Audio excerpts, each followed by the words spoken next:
Using a MacBook Air can turn on a setting in their accessibility settings that allows a screen reader to work. So, for example, this student is taking a quiz, and if the student wants to have this text right here read aloud, they can do that. So they do first need to go to their system preferences, click on accessibility, go to the speech section, and turn on the part that says speak selected text when the key is pressed.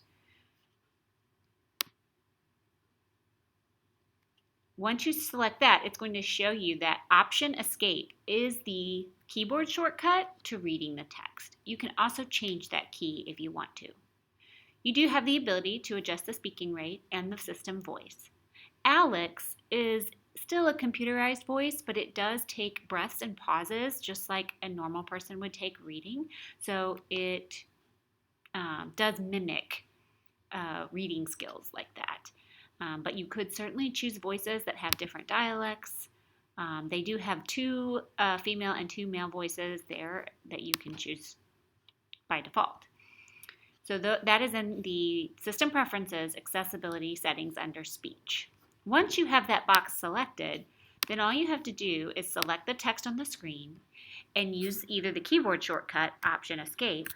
What is the y-intercept of this equation? Or you can use 2 fingers to click the trackpad, go to Speech, and say Start Speaking. What is the y-intercept of this equation? It does a really good job reading text, but this particular test is a math test, and the teacher used an equation editor to add this equation. I can tell just by the way that it's formatted in here.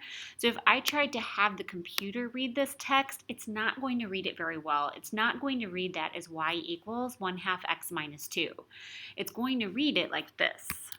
Y equals 2, 1, x minus sine 2. So I would show students that they can turn on the screen reader, but understand that they are not going to be able to necessarily have things like equations be read to them. But it can certainly help whenever they are taking tests and they just want some of the larger text to be read.